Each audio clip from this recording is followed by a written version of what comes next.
Eita, boa noite, boa noite. Eita, eu tô vendo aqui meu amigo, meu colega Dr. Gil Denor. Bom, nós vamos hoje nós vamos conversar hoje a respeito de temas, né, a partir de hoje, que dizem respeito à regularização, né, de imóveis. Existem muitas, algumas possibilidades, né, de como regularizar imóveis que, entre aspas, são tidos como imóveis irregulares. Irregulares no seguinte sentido: no sentido de que eles não estão no registro de imóveis, tá certo? E uma das maneiras, uma das formas que se tem a fim de se regularizar, podemos dizer que tem a ver com a ação de uso capião, tá certo? É uma forma de se regularizar a propriedade dos bens imóveis, né? E a respeito desse tema, eu vou começar aqui uma série, a partir de hoje, uma série de encontros, uma série de lives para a gente tratar desse assunto. E algumas vezes eu vou ter aqui um convidado para a gente conversar, para debater. Inclusive eu estou até com... Já aceitou o convite do Dr. Augusto Lócio, um advogado especialista em direito imobiliário. Já foi inclusive presidente da Comissão de Direito Imobiliário aqui da OAB de Pernambuco. É uma pessoa muito preparada. Participou conosco na época que eu estava na corregedoria, como representante da OAB, da elaboração do nosso provimento, da época que regulamentava, e ainda hoje regulamenta, a modalidade da usucapião extrajudicial. Então a gente vai ter esses encontros para a gente aprofundar temas, né, aprofundar aspectos que merecem uma reflexão. Pois bem,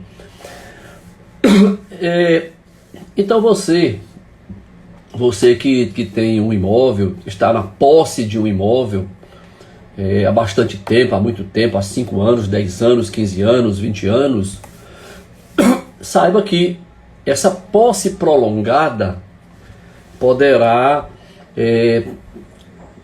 ensejar, digo poderá porque vai depender, que você possa, né, adquirir por força de lei a propriedade do bem imóvel, do imóvel onde você mora, por exemplo.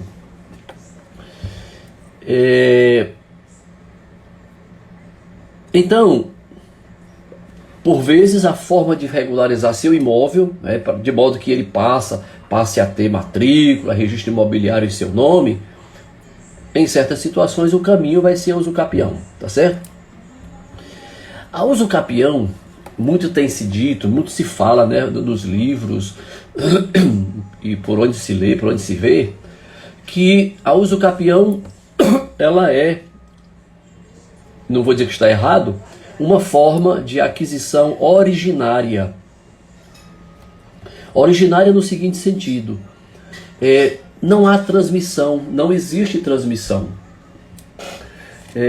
Você, pelo simples fato de ter posse há 15 anos, há 20 anos, 30 anos, ou menos, 5 anos, aquilo pode lhe conduzir a adquirir por força da lei o direito real de propriedade, tá certo?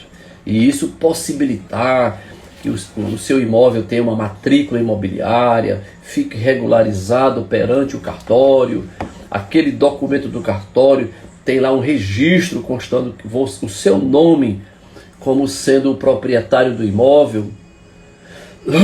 Pois bem, então em princípio não deixa de ter sentido,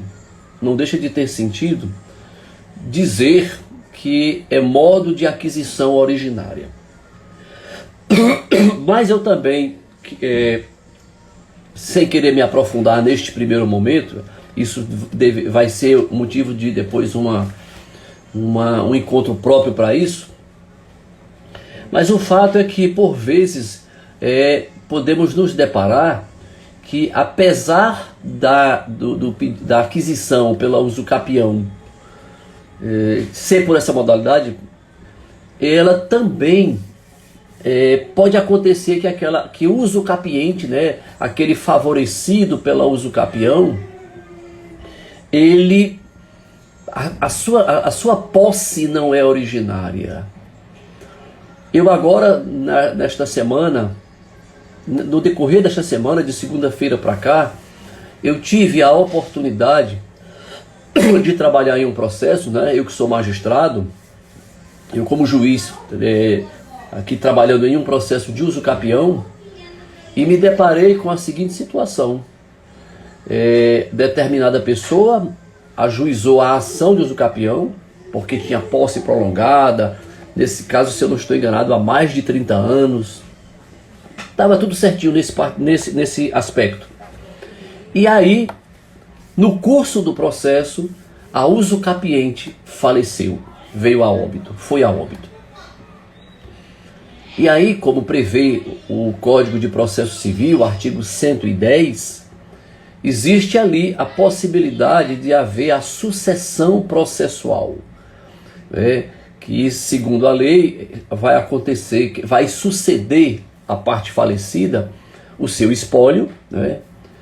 E o que a gente chama de espólio, né? O conjunto de bens, a massa hereditária, conjunto de bens, direitos, obrigações, tudo aquilo que pertencia ao patrimônio jurídico da pessoa falecida. Isso a gente chama de espólio, porque ele está ali num estado de indivisão, até chegar ao momento da partilha, né? Com a partilha é que desaparece este estado de indivisão. Então, o espólio da pessoa falecida, a própria lei prevê, né, pode figurar ali como parte no processo, obviamente que representado pela pessoa do inventariante, mas também pode a sucessão processual recair sobre os herdeiros, os próprios herdeiros, né, quando todos se habilitarem. De modo que tais herdeiros, eles serão os favorecidos, os beneficiários daquela sentença, que porventura venha ser proferida favoravelmente. E aqui no processo que eu trabalhei nesta semana, a pessoa falecida, ela deixou uma herdeira universal, uma única herdeira. Isso ficou bem comprovado.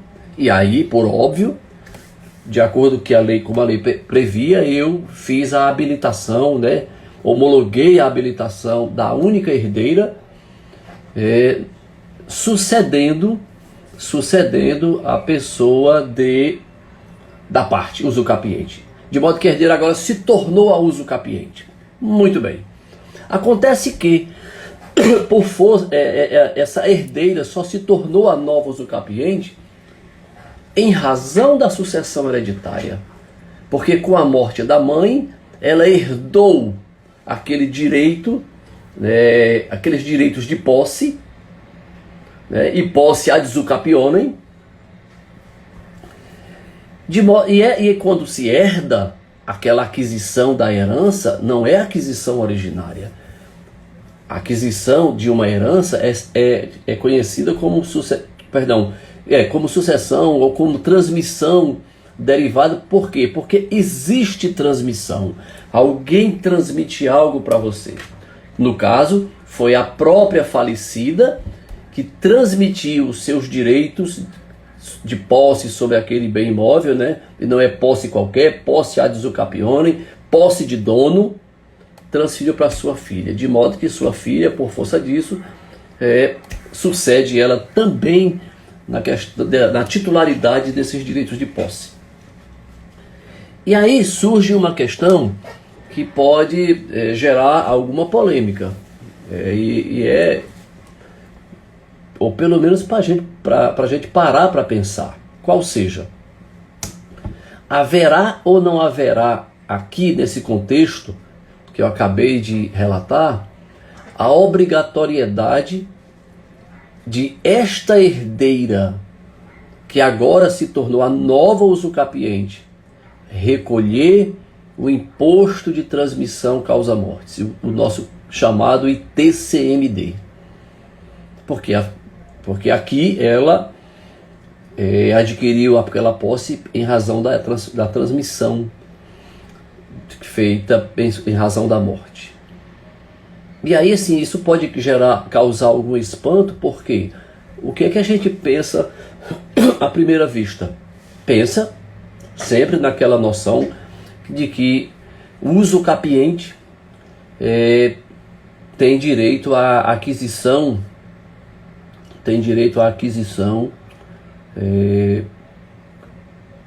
sem que haja transmissão. Portanto, a gente não ia pensar em incidência de nenhum imposto. Não haveria imposto para nada. Mas num caso como esse, haveria ou não haveria a necessidade de se recolher o imposto de transmissão? Apesar de ela vir na sentença constar que ela está adquirindo a propriedade daquele bem imóvel, daquela casa, daquele apartamento, pela usucapião.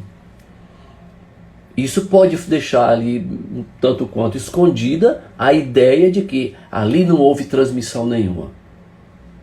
Mas no exemplo que eu acabei de citar, houve transmissão. Então fica aí para a gente refletir. Deve ou não deve ali o juiz determinar o recolhimento desse tributo? Ou, na pior das hipóteses, deixar ali, mandar, se for o caso, intimar a Fazenda Pública para se manifestar nos autos, para que a Fazenda Pública possa se manifestar sobre a incidência ou não do tributo. E, se for o caso, o juiz inclusive deixar assentado de que o oficial do registro de imóveis, que for o responsável pela abertura da nova matrícula, isso já dando cumprimento à sentença lá no final, e realizar o respectivo registro imobiliário em favor do usucapiente, de ele condicionar esses atos ao prévio recolhimento do ITCMD. Ou melhor, a comprovação desse recolhimento do ITCMD. Então fica aí para a gente, no primeiro momento, parar para pensar.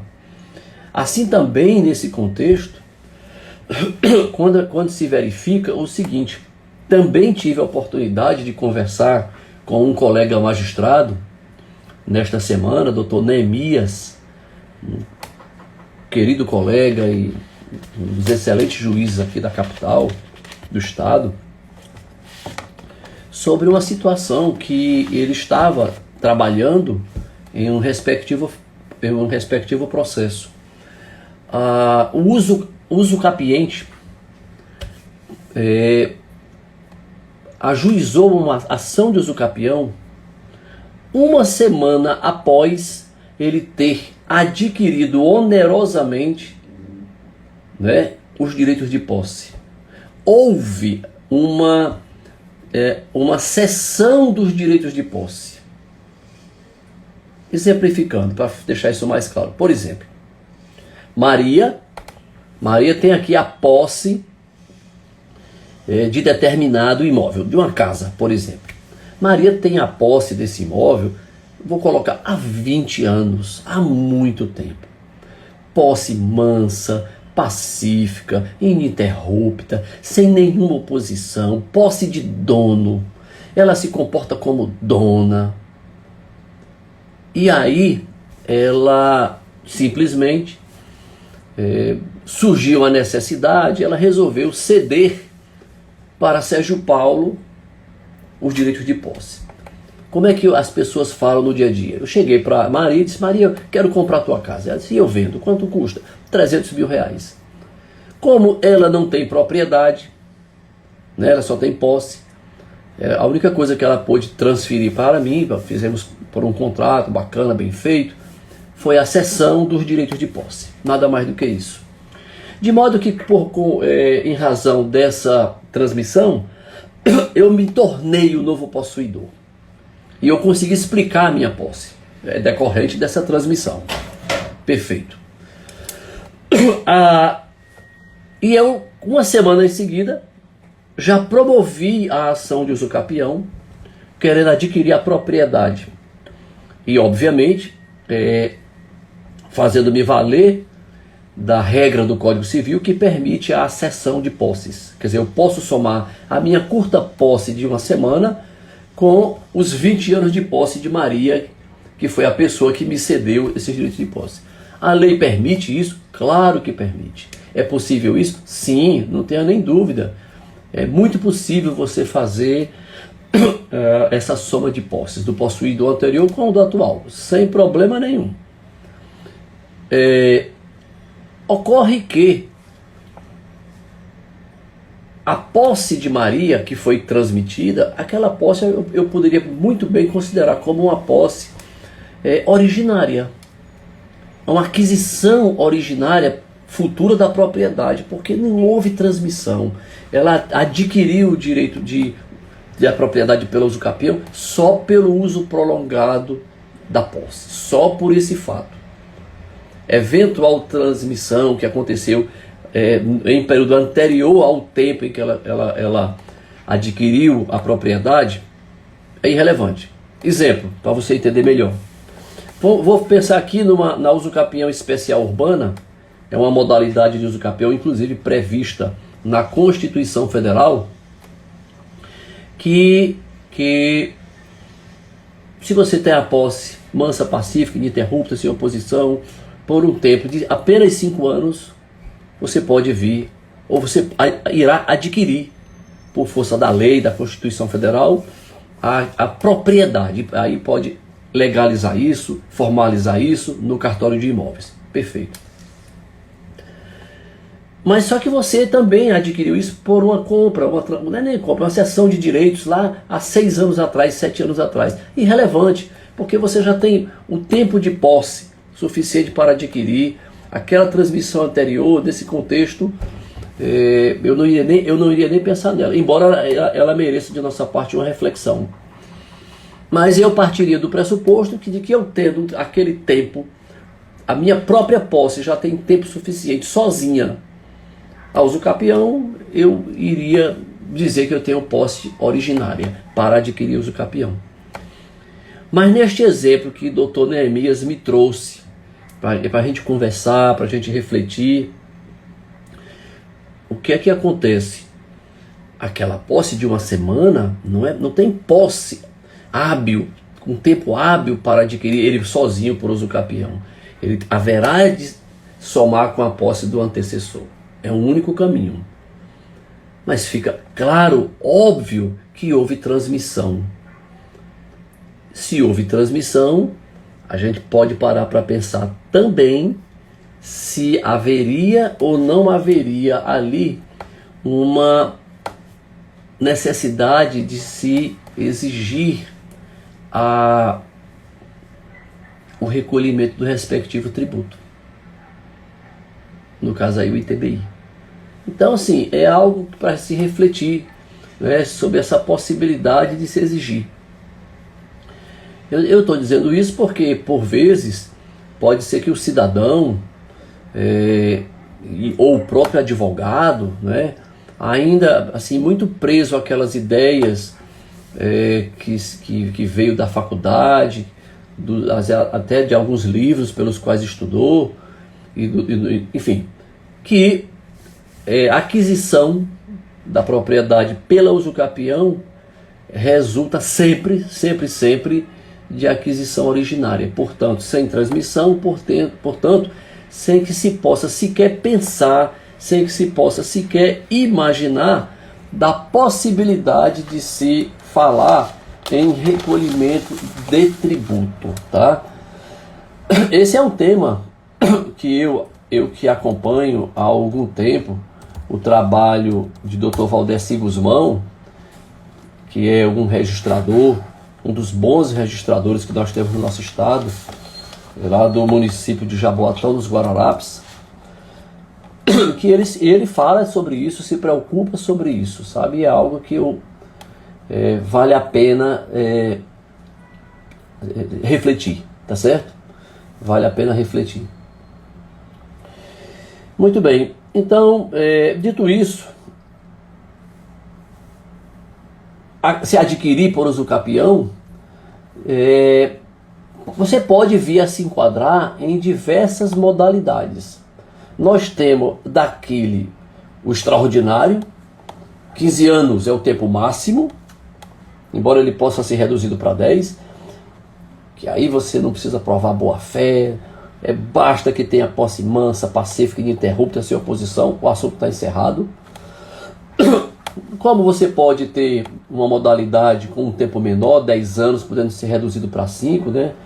Quando você tem um justo título, tem uma promessa de compra e venda, enfim, um título, alguma coisa, um contrato por trás, mas que ele não seja apto para, por si só, transmitir a propriedade, o direito real.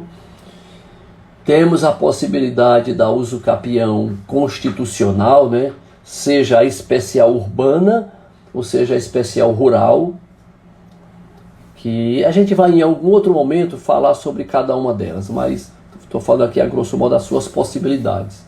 E hoje, recentemente, nós passamos a ter uma de apenas 2 anos, que é conhecida por usucapião familiar. Essa sim, essa também merece. Vai ser uma live só para ela, porque ela tem alguns questionamentos que merecem ser feitos. Se aquilo realmente é usucapião, sabe? Se a gente possa se considerar usucapião. E que diz respeito à situação quando um dos cônjuges ou companheiro abandona o lar conjugal, a grosso modo falando, e aí aquele cônjuge que permanece, aquele companheiro que permanece, poderá, decorridos 2 anos, vir a adquirir a propriedade do imóvel ou da meação, né, do cônjuge que abandonou o lar conjugal. Então, assim, existe sim essa possibilidade, né, disso acontecer. Mas sobre essas modalidades eu quero conversar de modo mais demorado numa outra oportunidade. Um outro ponto que merece atenção, embora não seja comum. Eu pessoalmente, em quase 28 anos de magistratura, quase 28 anos como juiz, nunca chegou em minhas mãos uma usucapião que não fosse com o propósito de adquirir a propriedade do imóvel.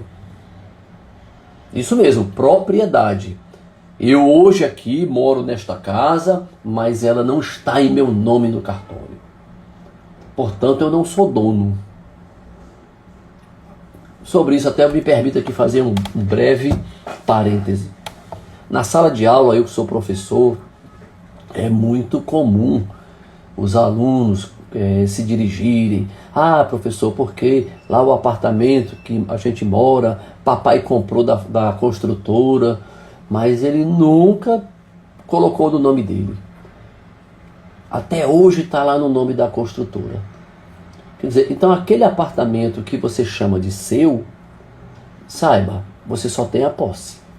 A propriedade registral continua sendo da construtora. Aí vai valer, né, aquela frase feita, né, só é dono quem registra. Se você não registrar, você não é dono, só tem posse. E aí surge uma outra coisa que eu alerto sempre. Amigo, e se por acaso, observa que se essa construtora, você não sabe a saúde financeira dela. Se ela começa a ter uma série de reclamações trabalhistas e os juízes nas respectivas reclamações trabalhistas começarem a determinar penhora de bens, inclusive imóveis que estão em nome da construtora, e você vê ou se vê na situação incômoda de que aquele apartamento que você pagou com muita dificuldade está ali agora com uma constrição judicial, com uma penhora determinada pelo juiz do trabalho. Você já pensou? O estresse que você vai viver, e tem que cuidar, porque está sujeito isso ir a leilão, alguém arrematar e depois pedir que você saia. Então assim, olha como você deixa exposto o seu suado investimento, o seu suado empreendimento. Tá? Você fez um esforço enorme para conseguir comprar aquele bem, pagar, mesmo parcelado, com muita dificuldade. Mas na hora de providenciar essa questão da formalização, da transmissão, você deixou para lá e se esqueceu e não quer nem fazer. Mas você fica exposto a isso. Se essa construtora entrar em falência, for decretada a falência dela. Então assim, olha o problema que você vai ter que enfrentar para remover todas essas dificuldades, tentar liberar aquele apartamento, que você inclusive nem sequer levou a registro a promessa de compra e venda. Enfim, então, voltando, quero dizer que nesses quase 28 anos de magistratura, nunca recebi, nunca passou pelas minhas mãos uma usucapião que não fosse para onde a pessoa pretende adquirir a propriedade. Poder dizer, eu sou dono, eu sou proprietário. E isso, inclusive, lá registrado na matrícula do imóvel, você tem, vamos dizer assim, o papel do cartório. Vou pegar um aqui só para ilustrar. Tá aqui, ó. Tá aqui o papel do cartório, a certidão do cartório, dizendo que o meu imóvel está registrado, dizendo que eu sou o proprietário do imóvel. Inclusive com isso. Por que eu estou dizendo isso? Porque também é possível você adquirir não apenas a propriedade, o direito real de propriedade, mas também é muito possível que você também possa adquirir outros direitos reais usucapíveis, como por exemplo o direito de usufruto, que é um direito real sobre coisas alheias, assim também a servidão, a laje, né, o atual conhecido como direito de laje, também é possível de se adquirir por usucapião, tá certo? Pois bem, veja só, nós temos uma novidade que o Código de Processo Civil brasileiro, a Lei 13.105 de 2015, trouxe para nós uma novidade de que você pode adquirir, vou voltar a falar só da propriedade, a propriedade do seu imóvel e da sua casa, pela usucapião, de duas maneiras, e a escolha é sua. A primeira é a tradicional. Você vai para a justiça, seu advogado vai ajuizar uma ação judicial, né, declaratória de usucapião. Se pede que o juiz declare na sentença que você adquiriu a propriedade da casa X pela usucapião. E que essa sentença ela vai servir, quando apresentada posteriormente lá no cartório de imóveis, para abrir uma matrícula imobiliária e registrar aquela casa em seu nome. Você como sendo o atual proprietário dela. Muito bem. Então esse é o modo tradicional que continua até hoje. Tal. Mas como eu disse, o Código de Processo Civil de 2015, ele trouxe para nós uma novidade, da possibilidade que essa sua pretensão declaratória de adquirir a propriedade pela usucapião, ela possa ocorrer extrajudicialmente, portanto fora da justiça. Esta ação de usucapião, ela pode, não é ação, esse seu pedido de reconhecimento da aquisição da propriedade, ela pode ser feita diretamente no cartório de imóveis, diretamente perante o oficial do registro de imóveis. E será esse oficial do registro de imóveis que irá decidir se aquela pessoa, aquele requerente, adquiriu ou não a propriedade por meio da usucapião, por meio do tempo prolongado da posse.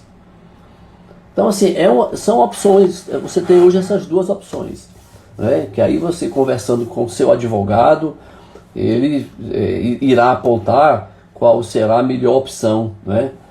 Seguramente, eu quero crer que a usucapião extrajudicial, aquela que você vai fazer em cartório, ela tende a ser muito mais rápida do que a judicial, certo? A não ser que o oficial registrador seja uma pessoa, ponha dificuldades, enfim, ou a própria parte, o seu advogado, não atenda às exigências, enfim, se houver um certo desleixo aí, ou do registrador ou do advogado. Mas se não, tende a ser muito mais rápido do que a judicial, né? Porque a judicial está sujeito, vamos dizer assim, às vicissitudes do processo, né? O judiciário é uma máquina mais pesada, né? E ali tramita perante o juiz, às vezes 2.000 processos, 3.000 processos, 5.000 processos.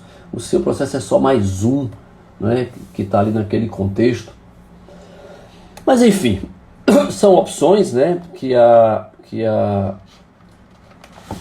lei oferece, né, que aí vai caber o advogado. A gente vai, como eu disse, estamos aqui meio que inaugurando no dia de hoje uma série de encontros para tratarmos, aprofundarmos, para refletirmos sobre temas que são próprios da ação de usucapião, como meio de regularização de bens imóveis, tá certo? Esse primeiro modo de aquisição, de regularização. Então nós vamos ter sim a oportunidade de aprofundar certos temas, e inclusive muitas vezes eu aqui conversando, como já tive outra oportunidade, com um convidado, né, um convidado que possa nos trazer ensinamento, possa nos ajudar, né, a esclarecer certas coisas. Pois bem, sobre você, advogado, né, que sobretudo que está chegando na atividade, ou você mesmo que tenha já mais experiência, mas está se envolvendo há pouco tempo com essa questão de regularização de imóveis, com o manejo da aquisição pela usucapião, o manejo dos procedimentos, vale aqui um registro muito importante. E esse vai ser, adianto, o tema que nós vamos aqui conversar com o Dr. Augusto Lócio, que diz respeito ao seguinte: o nosso Código de Processo Civil, ele tomou o seguinte rumo. Antes, no Código de 73, o código que estava em vigor anteriormente ao atual, as ações de usucapião estavam incluídas no rol dos chamados procedimentos ordinários. Desculpe, procedimentos especiais. Pois bem, e como procedimento especial, trazia, no código vinham algumas regras tratando do procedimento da usucapião enquanto procedimento especial. Muito bem. Ocorre que, com o Código de 2015, o legislador achou por bem retirar as ações de usucapião do rol dos procedimentos especiais. Portanto, o que é que aconteceu? Nós não teríamos mais aquelas regras que existiam em razão de ser procedimento especial. Simplesmente essas regras desapareceram. E se você for olhar no seu Código de Processo Civil, colocar lá um Ctrl F, você só vai encontrar 3 dispositivos que falam da usucapião. Um deles, inclusive, é o último, o 1071, o mais para o final, que vai apenas dizer que é possível fazer usucapião extrajudicial, apresentando o pedido diretamente ao oficial do registro de imóveis, não precisa de judiciário. Quer dizer, para isso apenas 2 vai dizer alguma coisa que tem a ver com o procedimento judicial da usucapião. Certo? Então nós temos, repare bem, uma importante lacuna ou importantes lacunas legislativas a respeito do que deve ocorrer, o que deve ser exigido, o que é importante, o que é indispensável no procedimento da usucapião judicial. Simplesmente o Código de Processo Civil não te dá esses elementos, não dá ao juiz, não dá ao advogado esses elementos. E aí a gente vai exatamente conversar com o Dr. Augusto para a gente exatamente enfrentar o que fazer diante dessas lacunas, né? Como a gente superar essas lacunas, tá? Não vou aqui ainda tratar disso. Tem um outro tema, você é advogado e você é magistrado também, tenho colegas que estão conosco ou vão assistir depois quando ficar a gravação. Tem uma outra questão que é muito importante, que é o seguinte: será que no procedimento específico da usucapião judicial serão suficientes serem atendidos, observados os pressupostos processuais, as exigências, por exemplo, do artigo 319, que nos oferece quais são os requisitos da petição inicial? Será que a petição inicial da ação de usucapião basta você dizer assim, eu vou fazer tudo que tem no 319, aquilo será suficiente? O 319 vai lhe dar todas as informações que você precisa para apresentar, para redigir uma boa petição inicial de usucapião? Tá, então isso está nesse contexto lá que a gente vai trabalhar, vamos conversar, né? Relativamente com o Dr. Augusto Lócio, né? E aí vejam, e às vezes é um dos pontos fundamentais de alguns problemas, alguns estresses que eventualmente possa acontecer entre o juiz e o oficial do registro de imóveis, entre o advogado e o oficial do registro de imóveis, quando o oficial faz lá uma exigência, quando era já para abrir a matrícula e registrar, né, aquele seu direito que foi adquirido pela usucapião, reconhecido na sentença, quando o oficial diz, eita, eu estou com um problema aqui de identificação do imóvel. O imóvel não está bem identificado. Quer dizer, isso passou batido, não se observou isso.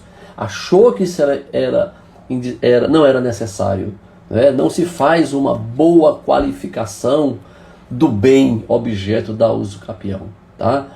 Então, isso é uma situação muito recorrente, sabe? Muito recorrente. Para pensar, né, diante dessas lacunas todas, eu preciso hoje realmente, tirando uma hipótese que lá dos imóveis rurais, realmente intimar o Ministério Público para se manifestar no procedimento da usucapião judicial. Não é? É realmente necessário. é realmente ainda indispensável, necessária a apresentação de planta, de memorial descritivo? Bom, digo isso porque o CPC não diz nada, tá? Fala nada para nós. Bom, mas isso é um tema que a gente vai, né, abordar numa live futura com o Dr. Augusto. Ele confirmou comigo para a próxima terça-feira às 7 da noite, tá certo? Já ficam todos sabendo, a não ser que surja aí um contratempo, um imprevisto, aí a gente vai marcar para outro dia. Mas em princípio está agendada por nós aqui para a gente fazer na próxima terça-feira, dia 24, que era uma data disponível que ele tinha para isso, tá certo? E um outro ponto que merece de nossa parte, como uma reflexão final na noite de hoje, a gente iria pensar no seguinte: é possível então que por força da usucapião o proprietário registral, aquela pessoa que consta como dono, como proprietária, está lá no cartório, está lá na matrícula do imóvel dizendo quem é o dono, esse dono pode vir a perder a propriedade para uma pessoa que só tinha posse?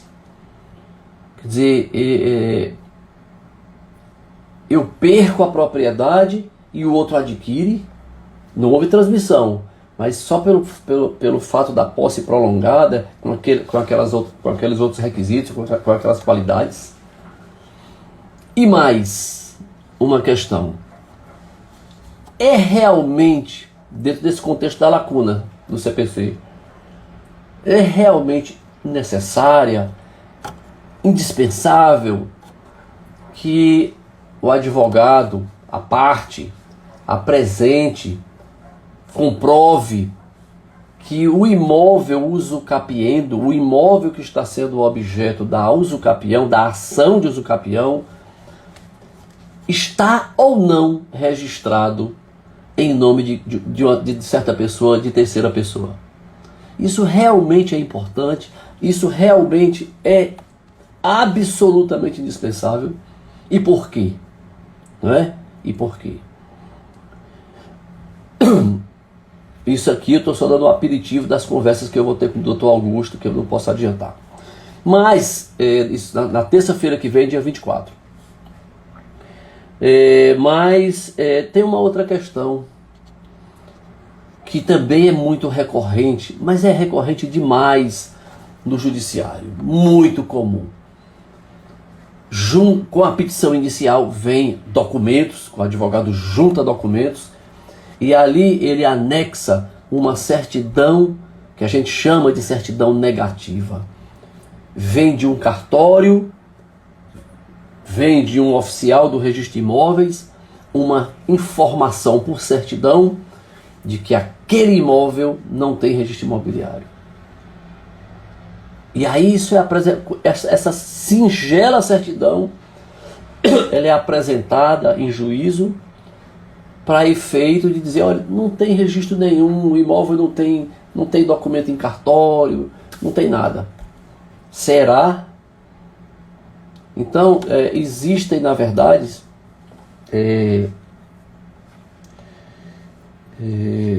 situações em que, apesar dessa certidão fornecida, existe registro imobiliário sim. A pesquisa sobre a existência ou não de registro imobiliário é que foi feita de forma incompleta, de forma não adequada, sabe? Então a pesquisa ela precisa ser melhorada, qualificada e aprofundada. E aí na minha prática do dia a dia, na minha prática forense, eu também convivo com incompreensões. Alguns advogados, sobretudo os que não se especializaram no chamado direito imobiliário, no direito notarial e registral, são os que se ofendem, porque não compreendem, né? Quando se faz ali certas exigências. Mas eu nunca fiz isso, os outros juízes não pedem, não solicitam, enfim. E até pode eventualmente, nunca recebi esse argumento, nunca me disseram esse argumento. Mas também seria um argumento de dizer: a lei não exige, não é? A lei não fala disso. Você já pensou? Ainda bem que até hoje isso não chegou para mim, né? Não chegou para mim. Embora eu também possa oferecer a esse profissional uma resposta muito fundamentada na própria legislação. Não na do Código de Processo Civil, porque ele não diz nada. Como eu disse a vocês, o CPC é lacunoso, bem lacunoso, em relação ao procedimento da usucapião judicial. Por isso mesmo é que eu considero que o advogado que está chegando, o advogado iniciante, sobretudo o jovem advogado, né, ele vai ter mais dificuldades com a ação. Porque ele vai olhar para o Código de Processo Civil, senão aqui não está exigindo nada, não vou me preocupar em atender. Que é como eu disse agora há pouco, o profissional do direito em geral, e aí nesse contexto eu estou pensando em todos os atores, estou pensando no magistrado, estou pensando no Ministério Público quando intervém, estou pensando no advogado, estou pensando no defensor público. Essas pessoas que atuam ou eventualmente possam atuar no processo de usucapião, o que é que acontece? É que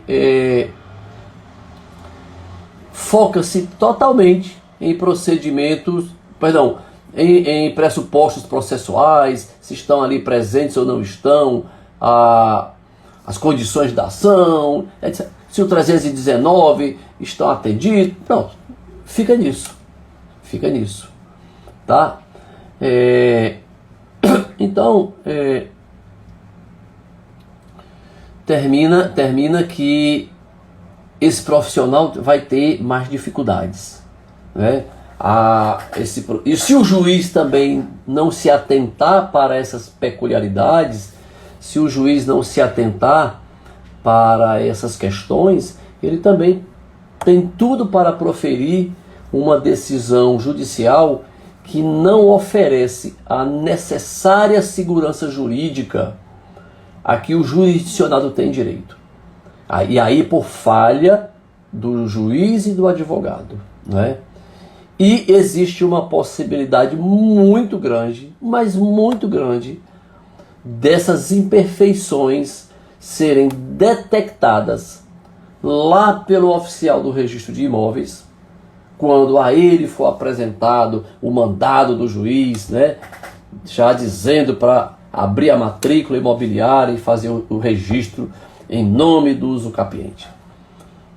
Muito possivelmente o oficial vai detectar essas falhas, sobretudo aquelas que possam afetar na qualidade do registro imobiliário, né, na segurança jurídica do registro imobiliário, e ele fazer exigências. E depois nem o advogado e nem o juiz vão ficar satisfeitos, vão achar que aquelas exigências são descabidas, inoportunas. De repente o advogado chegar, ou até o juiz, se dirigir ao oficial registrador para dizer: olha, isso é ordem judicial não se discute, se cumpre, enfim, né? E eventualmente até determinar que o oficial faça do jeito que está, portanto com imperfeição, tá? E eu estou falando disso e vamos falar sobre muitas outras coisas de usucapião, exatamente por conta de algo que eu, quando estou dando aula na Escola da Magistratura para meus colegas juízes, ou quando eu estou lá na ESA, na Escola Superior da Advocacia, dando aula para advogados, em relação aos advogados, eu já tive a oportunidade de dizer mais de uma vez, quero crer que você, advogado, tem o firme propósito de prestar o melhor serviço no sentido técnico ao seu cliente e, sobretudo, entregar a ele um serviço que tenha como resultado com segurança jurídica. Igualmente, penso que o juiz também, né, que ele quer entregar a prestação jurisdicional com segurança jurídica.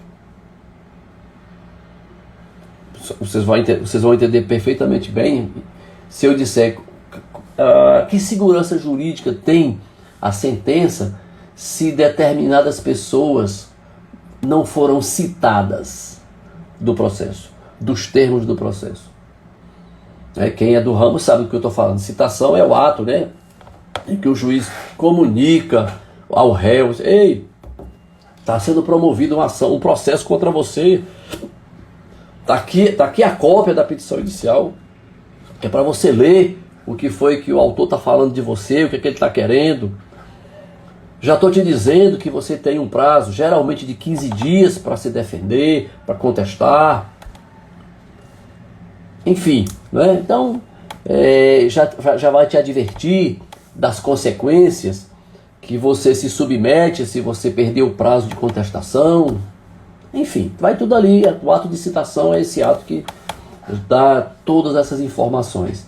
Então, se alguém deveria ter sido citado da ação de usucapião e não foi, cadê a segurança jurídica que se oferece ao cliente, ao jurisdicionado, não é? Então, assim, existem situações, existem coisas que a gente precisa refletir sobre isso. E além do mais, neste foco, no primeiro momento, no usucapião judicial, eu digo que a observância de certas exigências, de certos requisitos totalmente indispensáveis, que você advogado e você magistrado, se tiver essa percepção, você rapidamente manda providenciar. Se for advogado, já traz tudo com a petição inicial. Se é o juiz que está faltando, ele já fazia naquele juízo prévio de admissibilidade da petição inicial, ele já diz ali, precisa disso, já diz o que precisa, né, para também não ficar fatiando, hora que é uma coisa, hora que é outra. Enfim, de modo que você possa, né, ter todos os elementos que vão ser importantes, que vão ser indispensáveis para que a decisão judicial e também, vamos dizer assim, em última análise, o próprio registro imobiliário tenha a segurança jurídica que se espera, né? Tá certo? Pois bem, então, esses são tópicos, esses são temas, alguns tópicos que nós iremos, né, a partir partindo de hoje, começando hoje, a gente vai no decorrer das semanas tratando, né, sobre esse aprofundamento dessas reflexões, desses problemas relativos ao usucapião. Aí no segundo momento a gente vai tratar da usucapião extrajudicial, aquela que ocorre diretamente em cartório, tá certo? E esses nossos encontros sobre usucapião vão ser intercalados. Ora eu estou aqui sozinho como hoje, ora eu vou trazer um convidado, alguém que possa trazer luz, né, trazer seu conhecimento para compartilhar conosco. E eventualmente a gente pode, entre uma semana e outra, abordar um outro tema para não ficar só nisso o tempo todo. Pois bem, então, meus amigos, eu agradeço a todos que estiveram aqui comigo, né? Vários amigos, eu vi aqui o nome. Quero que você, de repente, avise aos amigos, aos colegas que nós trouxemos essas reflexões, compartilhe, né?